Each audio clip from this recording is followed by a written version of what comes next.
You know, son, you just asked me what kind of a movie you'd like to watch. Well, I don't want a movie with violence. I've never had to use profanity, but son, I'm going to give you the greatest movie that you've ever seen in your life, and I'm going to just say, at the end of the night, when you go home, you'll be very satisfied because you'll see Ox Baker in all of his glory. And like I said, son, you want a good movie, and if you watch my movie, I can tell you one thing.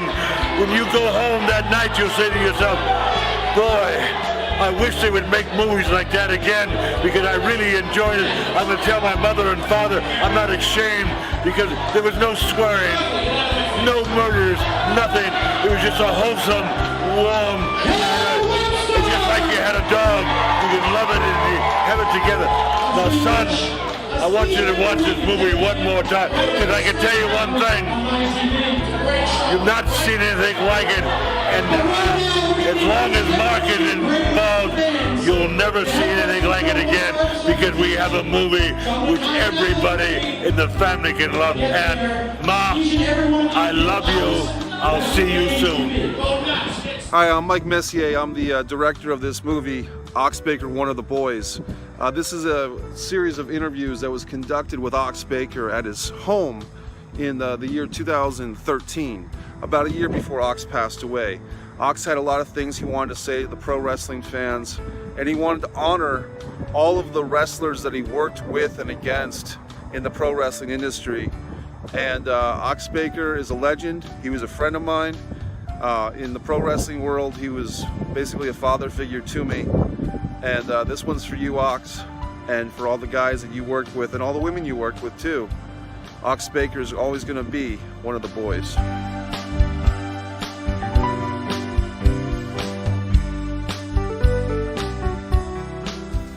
Hello, fans.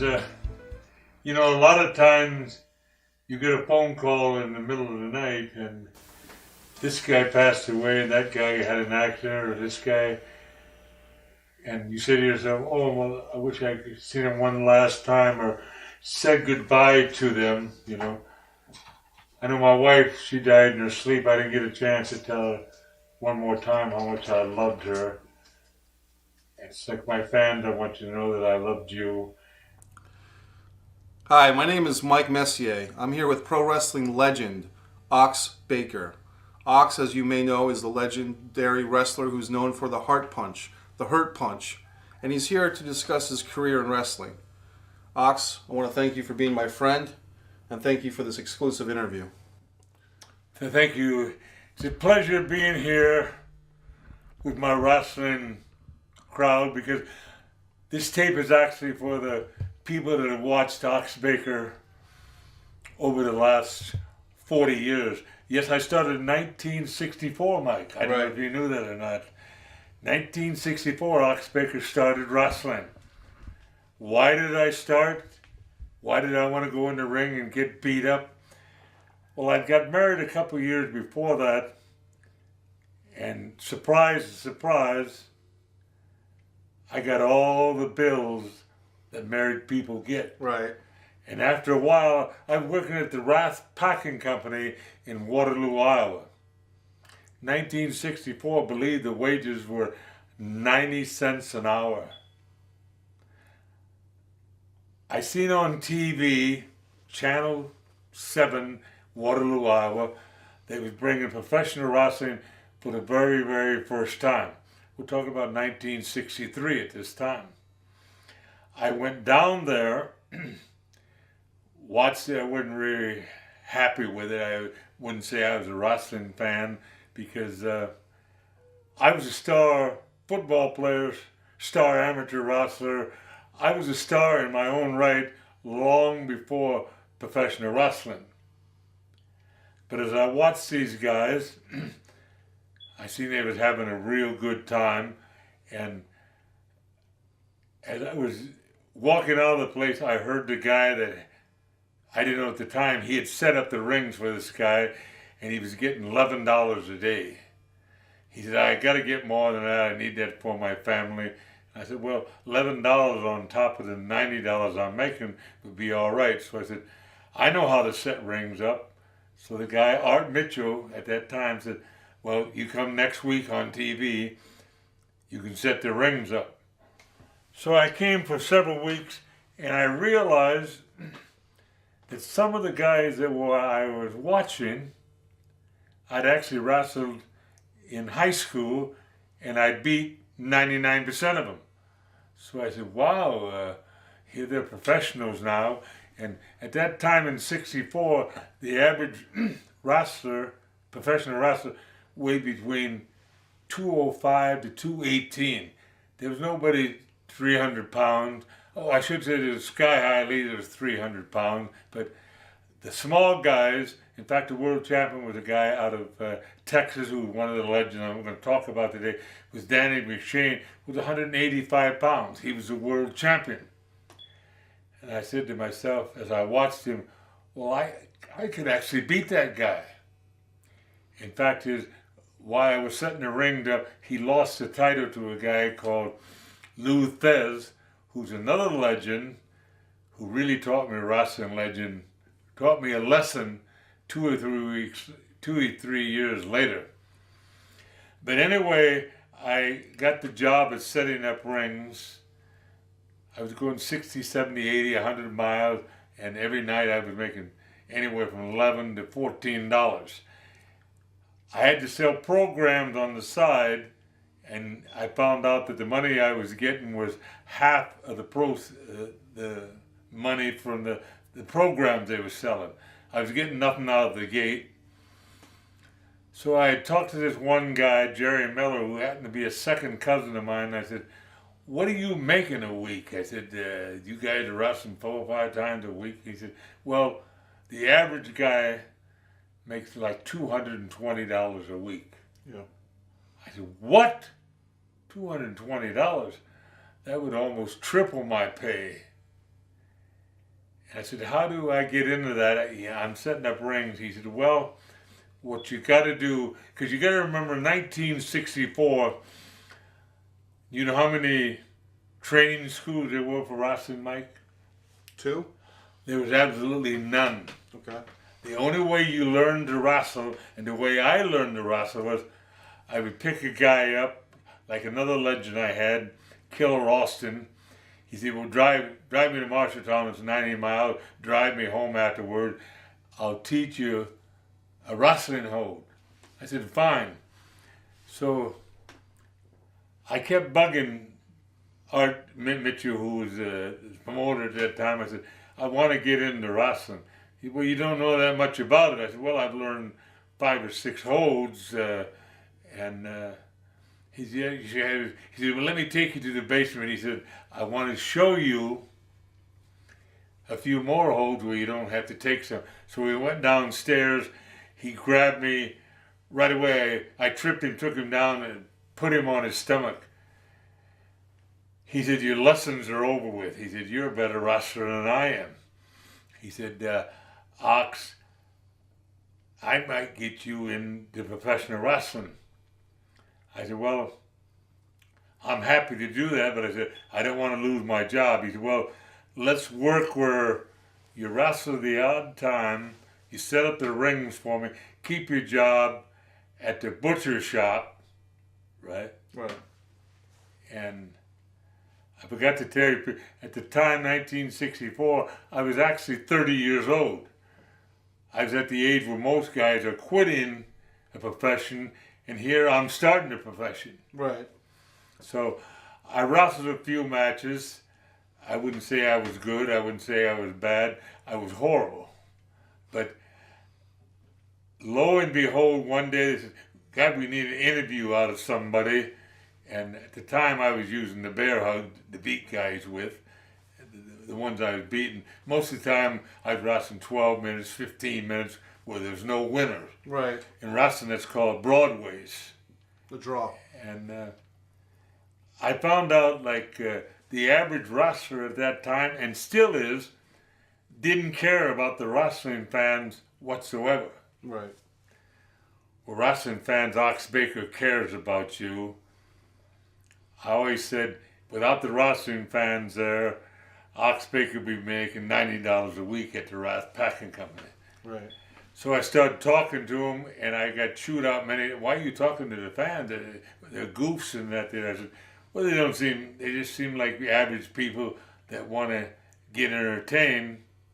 So the guy at announcer, I don't forget his name. This is 40 years ago. Said, Ox, we need an interview out of you.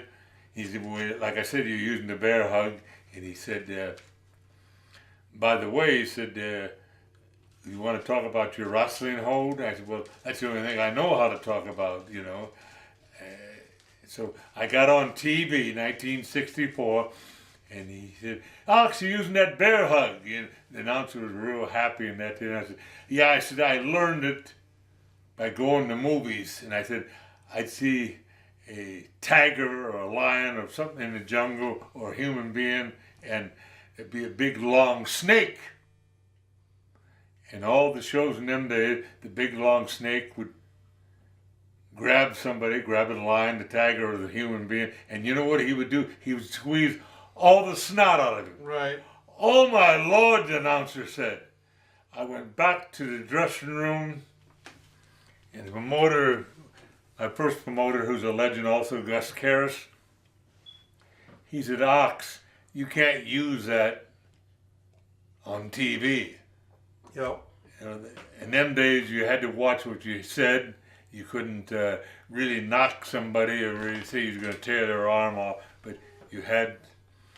I said, well, I'll never say that again. Well, that week, with me saying that, they had the highest ratings they ever had in 3 years. Right. The ratings went out of sight. And so the next week, they said, get on there and talk about your wrestling. So the guy happened to notice I had it's a funny story now, but it wasn't funny in them days. I got chewed out big time. He said, Ox, what do you got that rubber bag for? I said, well, I'm only getting $5 a night, so I don't have a wrestling bag, but I have this rubber bag.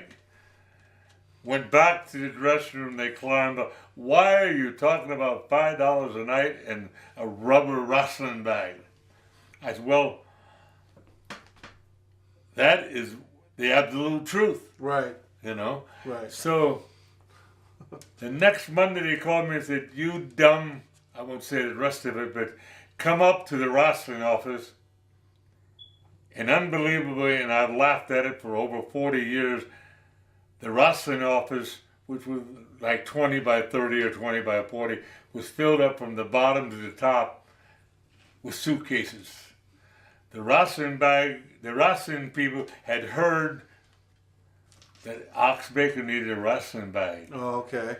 So they went in their attic. Yep. In them days, there was such a thing as green stamps. Oh, yeah. Some were taking their green stamps and getting me a bag. Some of the bags were brand new. Some, all sorts of little ones, big ones. The promoter looked at me and said, you dummy, you can't say that you got a bag, bum, bum, bum. And he said, you pick out one of the bags. And for 7 or 8 weeks, they were selling suitcases out of that office. And I didn't find it out till years later when one of the guys that was working in the office told me, yeah, they sold every one of them, right? Right. And every time they saw me, they would chew me out over that wrestling bag. You should have said that you wanted a girl. Yeah, and so the next thing that happened, it's funny now, but it wasn't. I guarantee it wasn't funny in them. They said, "How come you don't sign autographs?" Right. I said, "Well, I got a wrestling bag right now, but I said I'm not making enough to buy a pencil or an Eversharp or a pen of any kind." Right.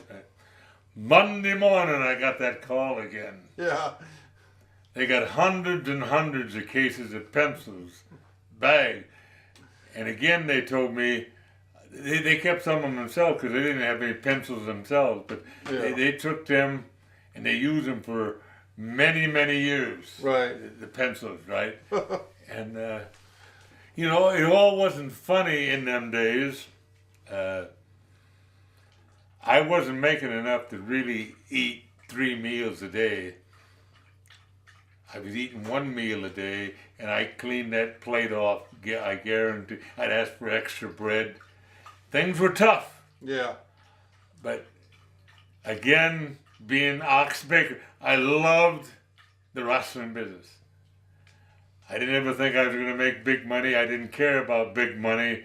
I just loved I love my fans. So, how life is, I went to the store when no one was looking. I picked up a steak and put it under my shirt. Was ready to walk out the front door, and about 4 guys with pistols said, "Stop right there, you dirty thief."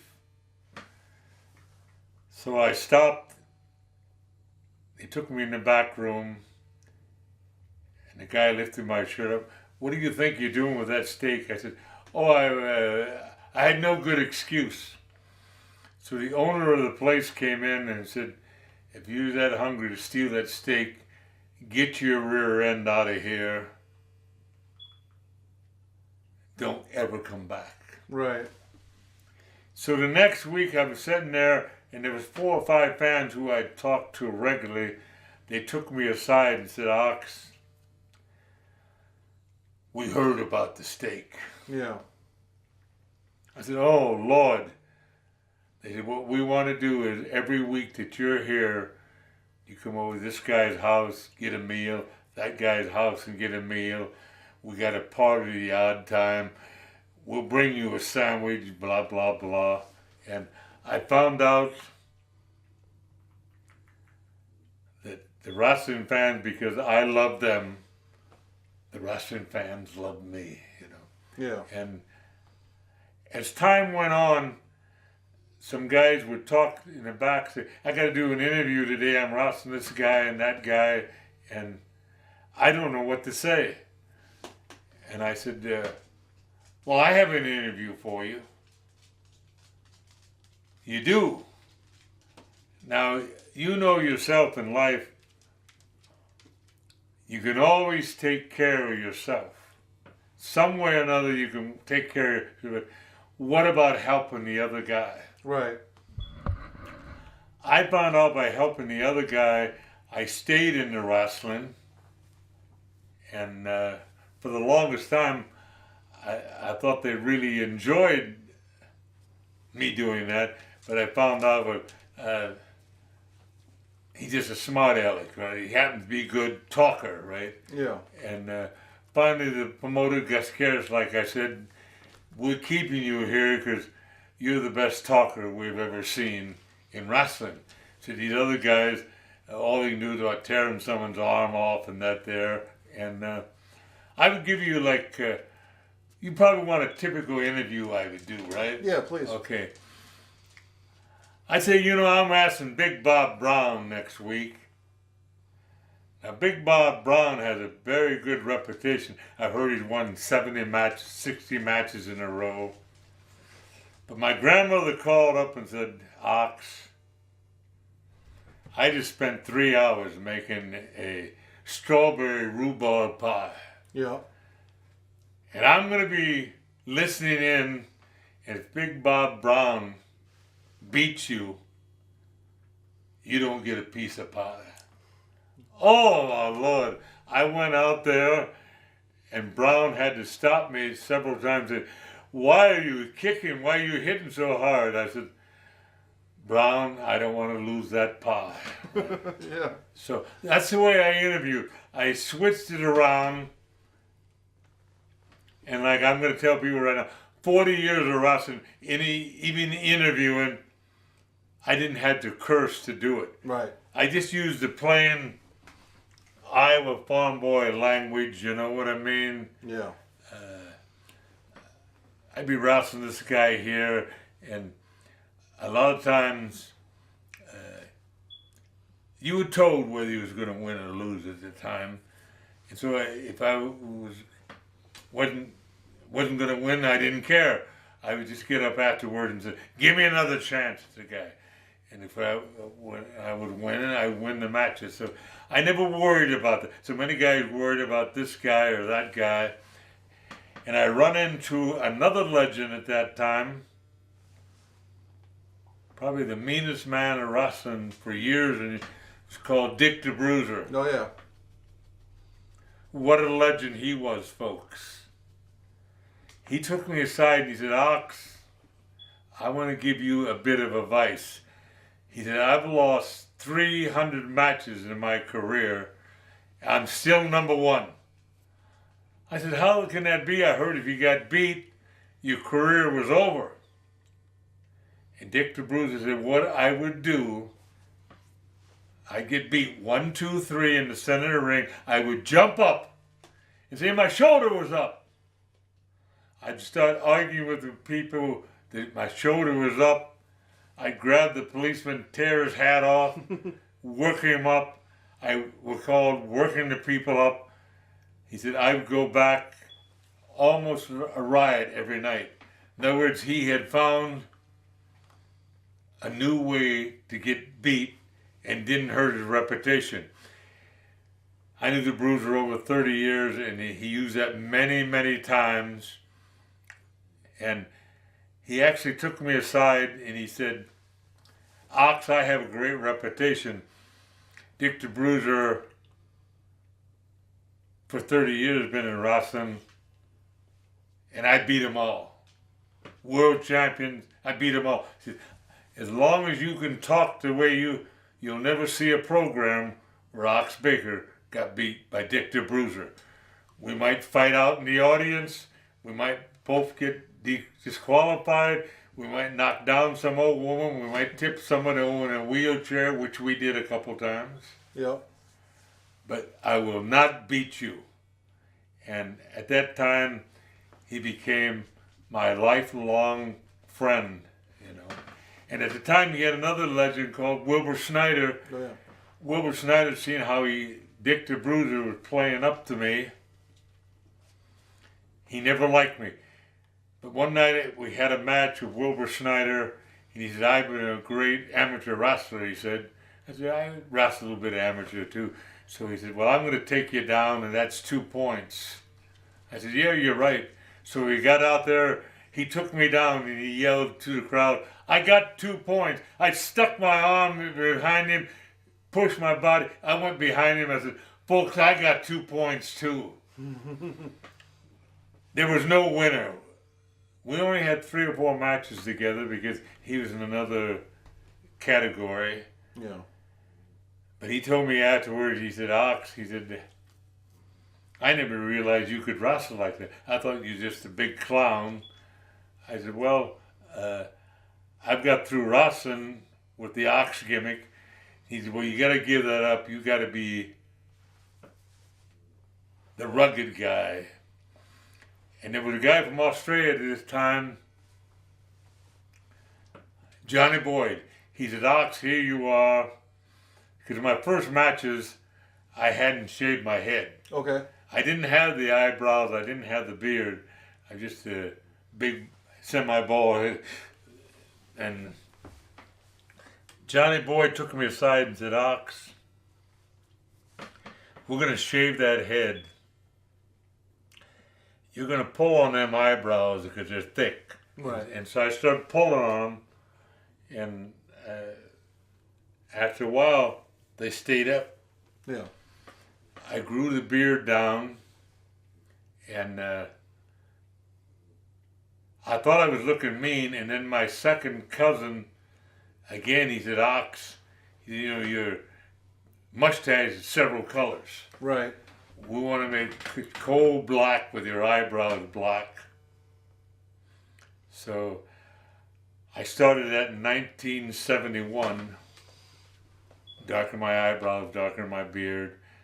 And the very first night I walked out there, someone, look, it's the devil. And I said that was the right answer. And it's funny about wrestling, I didn't bring up some funny stuff.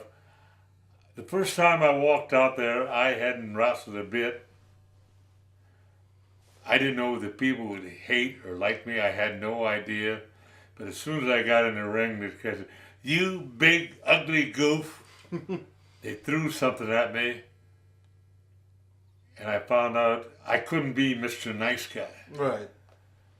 So, and I did have the loud voice, and I used it the odd time.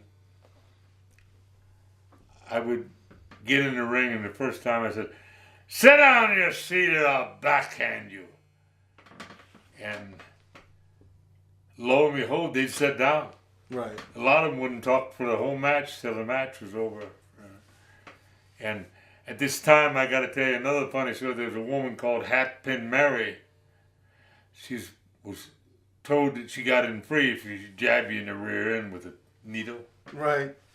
Hatpin Mary. One time she put about 3 inches in me. Ouch. I grabbed her and I said, "Don't ever stick me again or I'll knock you down." Yeah. Of course, I had to run back to the dressing room. But the other wrestlers, when they seen that, they all complained to the promoter, "We don't need something like that," because she didn't know she was doing any harm, but Right. she was hurting you, you know? Yeah. And she was actually a legend in wrestling for a bit, 10 or 12 years, and I heard she kept it up, but she didn't stick him as hard after that, you know? And after a while in Kansas City, I'd been there a while, and they said, "Ox, you sorry."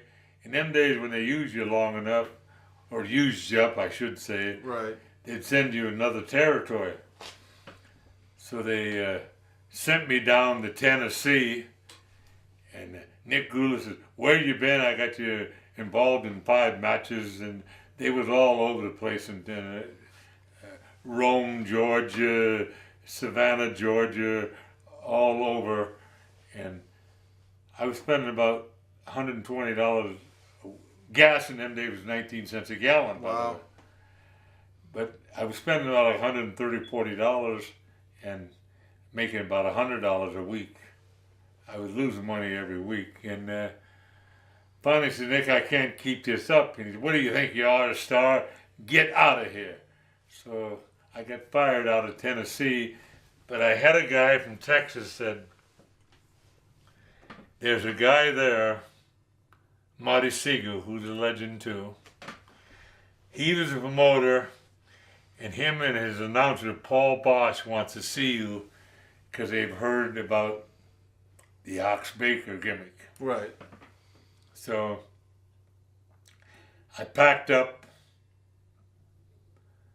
went to Dallas, Texas. And of course, the big star in Asia was another legend, I had to say, was Fritz von Erich. Master of the claw hold. He was the master of the claw hold, had the greatest reputation in the history of Texas. Right. And he took one look at me and said, "What are you doing?" I said, "Well, I want to scuffle." He said, "We call it wrestling here." And Papa said, "Let him use the word scuffling," right? Yeah, yeah. So I said, "I'm going to go scuffle tomorrow night, and I'm going to do this and that, blah, blah, blah." And Fritz hated it. But after a while, he found out the people were coming to see the scuffler. Right. Right? And so he worked out a main event, and I made one of the real big mistakes in wrestling. Fritz, in the middle of that match, said, "The heck with you," and he walked back to the dressing room. Wow. What was the mistake, Ox? Well, I'm glad you asked. I was going to bring it up. I was trying to think of it myself, but it just said that. As he run back to the dressing room, I grabbed the microphone. Being the great talker that I am, and I know I'm going to get a laugh out of you people that are watching this, I said, "Fritz von Erich, you get back in the ring, or I'll make sure all these people get their money back." The crowd roared, and they had a big crowd. My reputation was good, and Fritz was great, you know. Yeah. 200 people went to the box office and wanted their money back. Right. Not good. They said, "Fritz wants to talk to you in the other room." And he was throwing stuff against the walls. He was kicking. How could you be so dumb to say something like that there? I said, "Well, I think I can rectify it." And he said, how can you direct it? I said, send out the announcer and say, Ox Baker said he'll be here next week, gonna beat up Fritz von Erich for the wrestling fans. So they went out there and said that, and the 200 people that were trying to get their money back said, we want tickets for next week. Right? And see, there were good times in wrestling. Yeah. And at the same time, like I said, I was learning the ropes. I was getting better. And I've said over the years, I'm going to say right now, Ox Baker never came close to being a great wrestler. He had some certain moves, and we're going to get to the next chapter. He had certain moves and that there. He knew a few things. But on that mic, when you turned him on that mic, he was a different person. Right. I don't know if I was full of it or what it was, but I could always talk on that TV. And for 40 years, that was my mainstay. Whenever I'd go to a territory, I said, let me interview. They would listen to me one time. And I met at the time Bobby Heenan. Oh, yeah. Well, Bobby Heenan happened to be the manager and the spokesman for Indianapolis, Indiana, which Dick the Bruiser was the boss. So I walked in the studio one day, and Bobby Heenan was so mad he wanted to leave, because in them days we went from Indianapolis, and when you got the big time, you went to Minneapolis, because that was bigger. That was Vern Gagne, who was another legend, by the way. So we got on there, and I said, I'm the Big Ox, and I'm here not to kiss kids, not to pat anybody on the head. I want to knock somebody down. Dick the Bruiser stopped the TV at that time, which you never did before. He said, Bobby Heenan, you're packing your bags. You're going to Minneapolis. I got my talker. Right. I got Ox Baker. And so Bobby Heenan, at that time, he was mad in a way, but he was mad because he got his way, right? Yeah. And Dick the Bruiser said, every week, I'm going to have you do the announcing here, either drive or fly you to Chicago. I have a wrestling show up there, Bob Luce, and you're going to talk for him. He's never met you, and he wants to meet you. He said, because you're having an audition for wrestling, for interviews, you know. Mm. And so I went up there. There must have been 40, 50 guys. Each and every one of them interviewed one after another.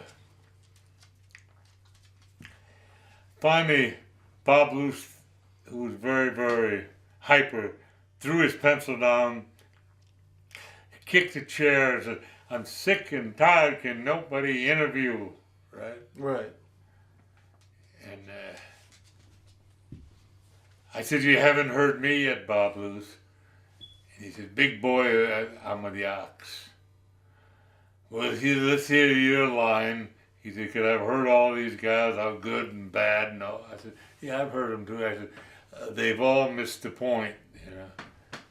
And so he said, I want you to interview. Do you mind if I give the interview at this Please time? do. I said, there's a lot of guys in wrestling today that knows how to wrestle. I don't know if I know how to wrestle. All I know is I like to get somebody down and kick them in the face.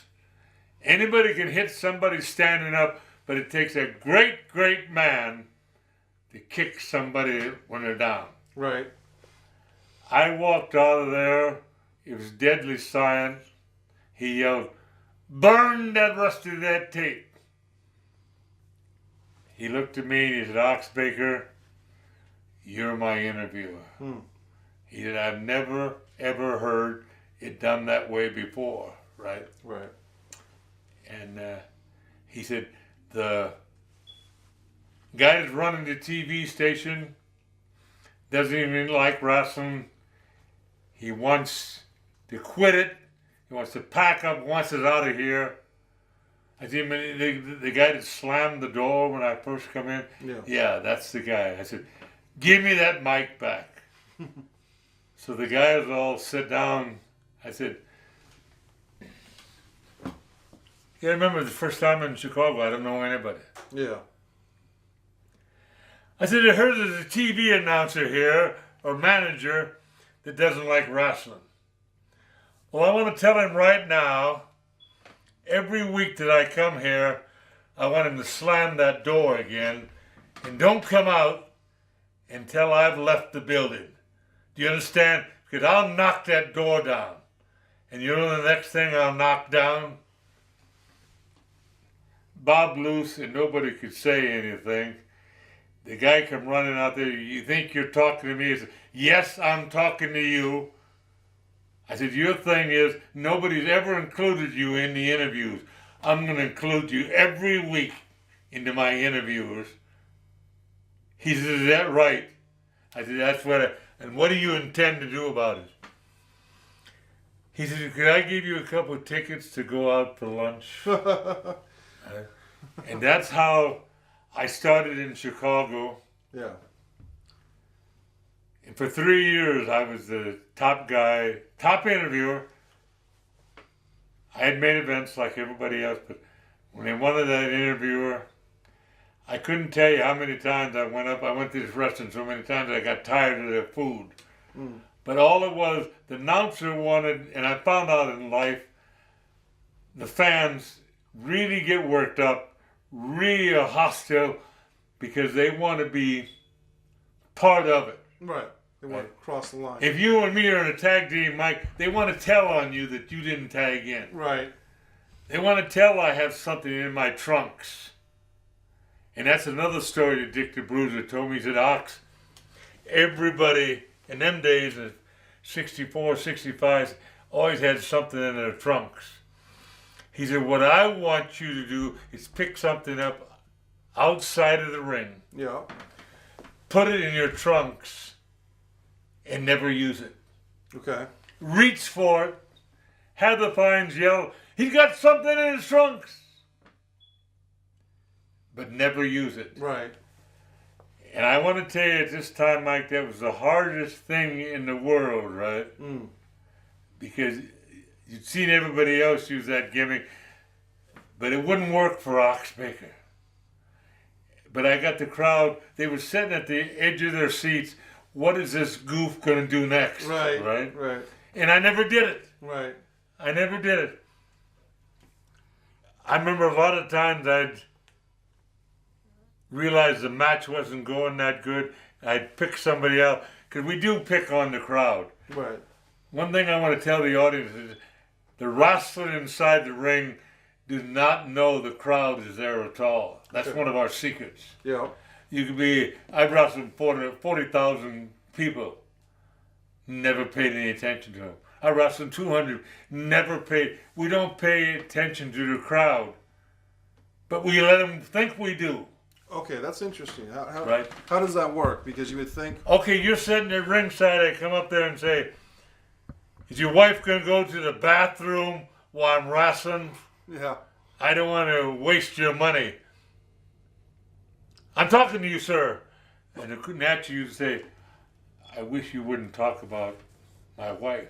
Right. I said, "I don't even know who your wife is, but if she has to use it, why don't you let her go use the bathroom? Are you one of these bullies?" He said, "I love my wife," right? I said, Right. "Well, put your arm around her, squeeze her, right? Yeah. But make sure you use the bathroom before my match." Right? And I got it done all the time. And like I said, I'm going to bring this up right now. A lot of people asked me about wrestling yesterday. Okay, I actually wrote a song the old wrestling blues, which was put into a movie. Yeah. First time a wrestler ever wrote a song, sang a song, and did it in a movie called the old. You've heard the old I've wrestling heard it blues. on CD. It's a very Okay. good song. And what it was, 50,000, 100,000 people have said, Ox, you wrestled for 40 years. What do you think of wrestling today? Yeah. Well, I'm not going to knock it one way or another. I'm not even going to explain. All I want you to know is, if you think about it, and I'll give you a little illustration here in a second. They believed in Ox Baker. When I would yell, sit down to the guy in the first row, the guy in the ninth row would sit down. Right. If they told him to sit down today, the people would laugh at it. Right? When the Sheik would cut somebody's head open, because we do cut our head open, the people would scream and holler, because sometimes he cut deep. Yeah. They actually believed what was happening. We made believers out of it. And like I've said for years, when I started in 1964, the price of a match was $1.25. It was harder to get $1.25 in them days for a match than it is $100 today. Right. So we always said to ourselves, I'm going to do enough. I'm going to work them up enough to where they get their $1.25 worth. And I always raised my hand and I said, I'm going to do enough where they throw a can upside of my head. I'm hoping it is empty. Right. And I want you to know, I got many a can upside the head. I got a lot of them that wasn't empty. Yeah. And the only reason that I didn't like that was the first time someone missed it, hit one of the people in the audience. I felt so bad about it. I made sure that guy got a pass for the next 5 matches, Sure. you know. Yeah. We didn't want the people in the crowd to throw things if someone else got hurt. Right. You know what I mean? Yeah. And that's what happened. Yes, and it brings up another funny story, which I have to tell, but the wrestling fan, throw a can at me, yell at me, shake your fist, tell me you're going to beat me up, you know? And I was doing another movie, I think it was Golden Earrings, and the camera guy sort of was a smart aleck, kept saying for 2 days, because we did a 3-day shoot, you know, sometimes a 3-day shoot. Yeah. He could, that wrestling is so pointy, I can see through that. They're not punching, they're hitting each other, you know. So I was wrestling a guy, and the camera guy came up close, real close, saying, yeah, I want to get close to these phonies, right? Right. As he got closer, he was about a foot away from me, and I told the guy who was choking at the time, I said, duck. And I drove my fist right in this guy's face. Right. Knocked him down, his camera went up in the air. I got chewed out. That guy didn't show up again. Right. Wrestling today, because of the new way they're doing it, and I have nothing about that, because I went to matches lately, you have too. The people are getting entertained a different way. Right. It's not the way we did it in 1964. But the guys, I remember 1964, the guys in front of us, like Strangle Lewis, who was a legend, right? Over Brown, who was a legend, they'd put a hold on for a half hour, 45 minutes. Right. That's the way they wrestled in their days, right? They'd go an hour, one hold was 40 minutes.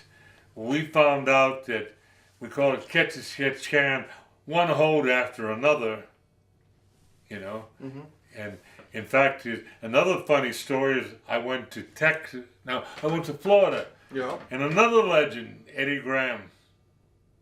Smartest man I ever met in wrestling. I said, I can't lose any matches. I got a big reputation. He looked at me, took a big swallow of whiskey at that time. I remember that. He said, well, you won't lose a match in my territory. I got you for 6 weeks. 5 weeks later, I grabbed Eddie Graham. I said, Eddie, you got to do something. He said, what? I said, every night you got me in 45-minute matches where there's no winners. Right. I said, how do you think? I said, I wore myself down. I said, sometimes I'm so tired. They had the main event after me, and they showered and shaved and went home, and I'm still sitting there trying to catch my breath. Yeah. 45 minutes is hard. And I said, the only reason I got by was I had other guys that were going 45 minutes, and they say, Ox, we got to do it the old way. I'll grab your arm, Mike, for 15 minutes. You think I'm trying to tear it off. 15 seconds for me. And then after 15 minutes, I'll have you kick me, you grab my arm, Right. and for 15 minutes, you try to tear my arm off. And that's how we got through with them matches. Yeah. But the last 10 minutes, we wrestled regularly, up and down, and 45 minutes, we wrestled 7 nights a week. So he said, I'll promote you so that you never lose while you're here. And then he had you go these long time limit draws And for that's 5 weeks instead. I'm glad you said that, because that's exactly what Eddie Graham said, and he looked me in the eye and took another shot of whiskey. Yeah. He said, Ox, did you lose any matches? Right. You didn't ask to win every match. You just said you didn't want to be a loser. Right. I said, don't pay attention to my big mouth. He said, well, you got one more week, you know. Yeah. And then you can start losing if you want now. So, yeah. So that was the difference in wrestling today and yesterday. They still sell out crowds. I went around to both casinos where they wrestle. Yeah. I went to a lot of their shows. They're all sellouts because the wrestling fans, I guess wrestling is kind of a sport that, unlike football, soccer, basketball, there's no timeouts. Right. There's no stopping with the umpire, right? Yeah. There's no checking a football out. And if a guy's hurt, you keep working on it until he gets back up and makes that big comeback. So wrestling is a different sport. And I think, I don't know if I'm right, I believe over the years, wrestling has drew more people than any other sport. I'd probably agree with that. Now some sports are 3 months, 4 years. The only sport there is that's year-round is wrestling. Yeah. So when the football players are resting up over the week, the basketball players, the baseball players, hockey players, they're taking that 4 to 5 months off. In the early 70s and 80s, I was wrestling over 325 times a year. Yeah. Right. I started out at like 310. The end of the year, I was 290. Right? Wow. And that was every year. And you had to think of different ways to entertain the people. When I started, no one had heard of a battle royal. Oh yeah. Nobody, they'd heard of a lumberjack match with guys around the ring, but they hadn't heard of a strap match where the lumberjacks had a belt Right. and would belt you outside of the ring, Yeah. right? I happened to create a couple matches. I was wrestling another great legend called the Mongolian Stomper. We went 8 weeks. We did everything imaginable, He said, what else can we do? I said, well, I have two ideas. One of them was we'll put up barbed wire around the ring. Right. Someone said they had done that before. I said, we'll put electric current in the barbed wire. I don't believe that match was ever done more than once or twice. Yeah, just one time. Okay. Good enough. Yeah. No, match has been twice, and I don't have to take the credit for it. I can take it for it with the Stomper because I brought it up to them. I don't know who did the first one, but it was like the loser had to be carried out on a stretcher. Stretcher match, yeah. At that time, there had only been one done in history. Never been done in Canada. Yep. So I brought that up, the stretcher match, and the Stomper yelled at me, I'm not going to be carried out on any stretcher. I said, well, what I'm going to do is heart punch you. You're going to go on the stretcher. I'm going to have them toted around the ring 10 or 15 times. And while I'm cheering myself on, you're going to pick it up because you have a board taped underneath it. Right. And you'll break that board over my head, and they carry me back to the stretcher. Yeah. Back to the dressing room. He went wild over that there. And believe me when I tell you, this building, if it held 2,000 people, there was 3,000 people in that night. Because I'm going to Stomper, I don't know if you heard of him. Oh, yeah. Was the greatest bad guy that Canada ever had. Right. And Ox Baker, took the Ox gimmick away at that time and put on a lumberjack. I was the lumberjack, the big lumberjack. In fact, I told him I was so cold they knitted me a 25-foot scarf, which I wore into the ring for the time that I was there. But we invented the old stretcher match, right? And I got to take credit. We were the first one. I don't even know if they've done it. But another legend, Stu Hart, who made me scream a few hours down in his dungeon, he made sure there was a current in that electric fence match. He Nice made guy. sure me and the Stomper run into it a few times. Yeah. And, you know, as I think about my fine career, I've mentioned a few legends, and I'm going to do another episode where my next episode is the legend of wrestling I met, because the purpose of this interview is, I didn't tell you that, I don't know if I told you, Mike, I think it's time for Ox Baker's final bell. And I'm doing this now because I want to get it on tape. I want the people to know about it. I want them to say, Ox Baker said goodbye to all his wrestling fans. All my wrestlers that I knew. Ox Baker never met a wrestler that he didn't like. Yeah. I want to tell you one thing right now, never did. They didn't all like me. Jealousy had a lot to do with it. The cliques, which I never could get in, had a lot to do with it. Promotions had a lot to do with it, but I never met any wrestler, never met any of the fans, and they kicked and shoved me, and like I said, some of the cans were full. Yeah.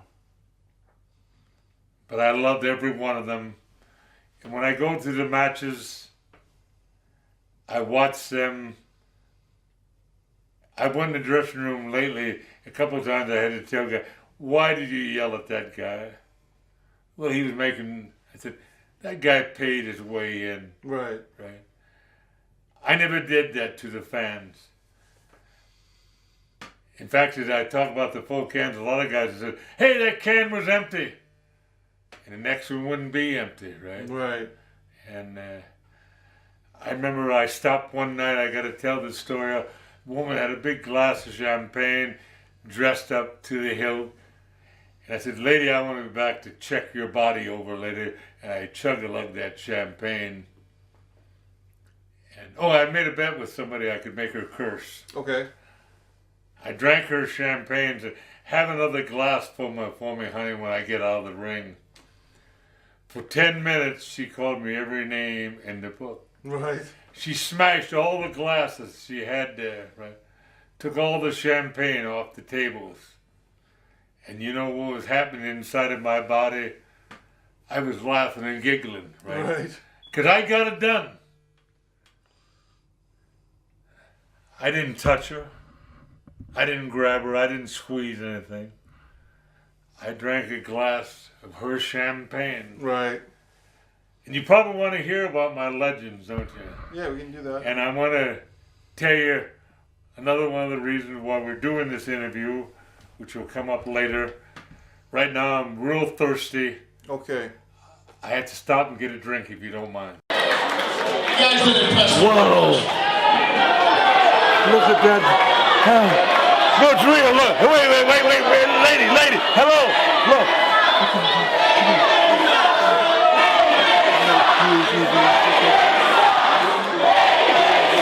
What am I doing? Get out of here.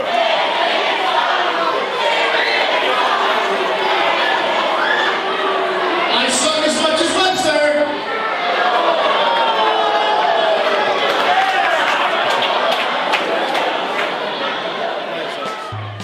The Hurt Punch, a tribute to Ox Baker by Mike Messier. Shed no tears for Ox. He wouldn't want us to. Shed no tears for Ox. The big man is at rest. They say Ox Baker died. He's not with us no more. I say, you don't know my friend Ox. That man will never die. In a world of immortals, mad dogs and snakes, giants and nature boys, there is only one mighty Ox. And that man, I say, he is not dead, not as they claim he is. Because I've seen his smile, I've heard his laugh, and a man like that will never die. Not as long as the wrestling ring, the karaoke bar, Wild Bill's and the Burger King. Remember the man, remember the story, the worn-torn boots and the face of glory, the firm handshake, the smile and grace, and never anyone can take his place. The mighty Ox Baker, family, friend, the mighty Ox Baker, a new beginning, no end.